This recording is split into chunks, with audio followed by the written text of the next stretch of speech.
السلام علیکم ورحمۃ اللہ وبرکاتہ۔ خادموں اور گھر میں کام کرنے والوں سے متعلق ایک اہم بات یہ بھی ہے جس کو ذہن میں رکھنا بہت زیادہ ضروری ہے، وہ یہ کہ گھر میں جو حضرات کام کرنے کے لیے آتے ہیں باہر سے، یا بعض لوگ گھروں میں ہی رہتے ہیں، بعض لوگوں کے کام کرتے ہوئے ان کا سونا کھانا سب وہیں پر ہوتا ہے، تو یہ دو قسم کے لوگ ہوتے ہیں۔ تو چاہے کوئی مستقل طور پر کسی کے گھر پر رہ کر کام کر رہا ہو، خدمت کر رہا ہو یا کر رہی ہو، یا کوئی باہر سے آ کر کام کر رہا ہو، یا کوئی خاتون آ کر کام کر رہی ہو، تو ان لوگوں کے کھانے کے سلسلے میں ہمارا جو معاملہ ہے وہ بالکل عجیب ہے۔ بعض گھرانے تو ایسے ہیں جو ماشاءاللہ جو خود وہ کھاتے ہیں وہ ان کو دیتے ہیں اور ان کو کھلاتے ہیں، اور بعض ایسے بھی لوگوں کو دیکھا گیا کہ وہ خود کھانے سے پہلے ان لوگوں کو کھانا کھلاتے ہیں، ان کو کھانا دیتے ہیں تاکہ وہ لوگ کھا لیں، پھر وہ لوگ کھاتے ہیں۔ یہ بہت اچھا اور اسلامک طریقہ ہے کہ ہر شخص کو اپنے سے پہلے اپنے بھائی کی اور اپنے ماتحت رہنے والوں کی فکر ہونی چاہیے۔ لیکن کچھ ایسے بھی گھرانے ہیں جہاں پر یہ بات دیکھی جاتی ہے کہ وہ لوگ کھانے کے وقت میں یا کھانا دینے کے وقت پر پہلی بات تو یہ ہوتی ہے کہ وقت پر انہیں کھانے نہیں دیتے۔ دوسری بات یہ ہوتی ہے کہ جب دیتے ہیں تو وہ کھانا دیتے ہیں جو کل کا ہو، جس کو ہم خود کھانا پسند نہیں کرتے۔ عام طور پر ایسا گھرانوں کے اندر دیکھا گیا کہ کل کا سالن ہے، کل کا رات کا بچا ہوا کھانا ہے جو ہم کھانا نہیں پسند کرتے۔ ہاں، اگر بات یہ ہوتی کہ ہم بھی وہی استعمال کر رہے ہیں اور ان کو بھی وہی دے رہے ہیں تو اس میں کوئی حرج کی بات نہیں تھی، لیکن ہم وہ کھانا پسند نہیں کرتے آج، چونکہ وہ کل کا ہے اور باسی ہے، اور بعض مرتبہ تو اس کے اندر سے بو بھی آنا شروع ہو جاتی ہے،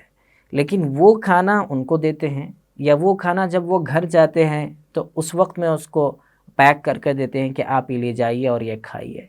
اور ایسی بات مستقل دیکھنے میں آتی ہے۔ کیا یہ طریقہ صحیح ہے؟ ایک انسان ہونے کی حیثیت سے ہمیں یہ سوچنا چاہیے کہ جو چیز میں پسند نہیں کرتا ہوں یا کرتی ہوں تو کیسے میں یہ دوسرے کو دے سکتا ہوں یا دے سکتی ہوں۔ یہ غلط بات ہے۔ آپ صلی اللہ علیہ وسلم نے اس پر متوجہ کرتے ہوئے، تنبیہ کرتے ہوئے، ڈانٹتے ہوئے یہ بات ارشاد فرمائی اور کہا کہ دیکھو تمہارے جو غلام ہیں یا تمہاری جو افراد ہیں، تمہارے ماتحت رہ کر کام کرنے والے، ان کے بارے میں بڑی اچھی بات آپ صلی اللہ علیہ وسلم نے فرمائی، انہم خولکم اخوانکم خولکم اخوانکم خولکم جعلہم اللہ تحت ایدیکم فمن کان اخوہ تحت یدہ فلیطعمہ مما یأکل ولیلبسہ مما یلبس۔ یہ روایت بخاری شریف کی ہے، حدیث نمبر 4546۔ بڑی اچھی بات آپ صلی اللہ علیہ وسلم نے یہ بات ارشاد فرمائی اس میں کہ دیکھو تمہارے ماتحت رہ کر جو حضرات کام کرتے ہیں وہ تمہارے بھائی ہیں، ان کو کوئی غیر مت سمجھو، اس لیے جو تم کھانا پسند کرتے ہو ان کو وہی کھلاؤ، اور جو تم پہننا پسند کرتے ہو ان کو وہی پہناؤ۔ ہمارا معاملہ عجیب ہے۔ اکثر جگہ تو یہ ہوتا ہے کہ جو ہم کھاتے ہیں وہی انہیں دیتے ہیں، لیکن بعض گھرانوں میں جو چیز دیکھنے میں آتی ہے کہ ہم جو کھانا پسند نہیں کرتے وہ ان کو دے دیتے ہیں، یا ہم جو پہننا پسند نہیں کرتے وہ ان کو دے دیتے ہیں۔ آپ عام حالات میں کوئی ایسے گھر کے پرانے کپڑے ان کو دے رہے ہیں تو اس میں کوئی حرج نہیں ہے، جبکہ وہ کپڑے صحیح سالم اور اچھی حالت میں ہیں۔ لیکن اکثر مرتبہ یہ دیکھنے میں آتی ہے کہ عید کا موقع ہے، کوئی تہوار ہے، کوئی تقریب ہے جس میں ہم گھر کے پورے افراد کو کپڑے لا رہے ہیں، تو ہمارے گھر کا ایک حصہ وہ بھی ہے جو ہمارے گھر میں رہ کر کام کر رہے ہیں، تو ان کے سلسلے میں جو کپڑے لانے کا موقع یا باری آتی ہے تو ہم ایسے کپڑوں کا انتخاب کرتے ہیں یا ایسے کپڑے چنتے ہیں ان کے لیے جو بالکل ان کے لیے زیب نہیں دیتے، یعنی وہ مجبوری میں ان کپڑوں کو پہنتے ہیں۔ اگر ہم سادے الفاظ میں کہیں تو مجبوری کے اندر وہ لوگ ان کپڑوں کو پہنتے ہیں۔ ایسا نہیں ہونا چاہیے۔ اگر ہم ان کے لیے اچھے کپڑے جیسے ہم خرید رہے ہیں ویسے ہم ان کے لیے نہیں بنا سکتے تو کم از کم ایسے تو ضرور خریدنا چاہیے جس کو پہن کر وہ خوشی محسوس کریں، وہ اچھا محسوس کریں، وہ بار محسوس نہ کریں اپنے اوپر کہ بھئی ایسے کپڑے لائے۔ اگر میں بھی خریدنے جاتا تو میں اس سے اچھے کپڑے خرید لیتا، یہ فیلنگ ان کے اندر نہ آئے،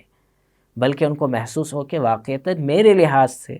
بہت اچھے کپڑے ہیں، میں اس کو پہنوں گا اور خوشی سے پہنوں گا یا پہنوں گی۔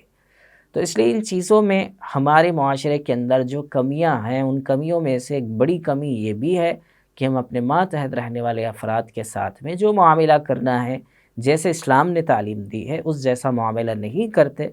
اور ان جیسی چیزوں میں ہم اگر غلط معاملہ یا غلط رویہ اختیار کریں گے تو ممکن ہے کہ اللہ تعالیٰ کے یہاں اس کے بارے میں پوچھ ہوگی۔ اس لیے ہمیں کوشش کرنی چاہیے کہ ہم ان کے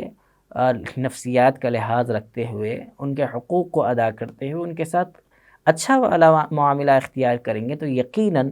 وہ جیسا کام ہمارے لیے کر رہے ہیں اس کے اندر مزید خوبی کے ساتھ وہ اس کام کو انجام دینے والے بنیں گے۔ وہ اگر ہمارے پاس جو ہے 5 گھنٹے یا 6 گھنٹے کام کر رہے ہیں اور کبھی ہمیں ضرورت پڑ جائے اس سے زیادہ کام لینے کی، تو وہ اس کا لحاظ رکھتے ہوئے اس کام کے وقت کو بڑھائیں گے اور بہت خوش دلی کے ساتھ وہ کام کرنے والے بنیں گے۔ اللہ تعالی ہمیں صحیح علم اور صحیح عمل کی توفیق عطا فرمائے۔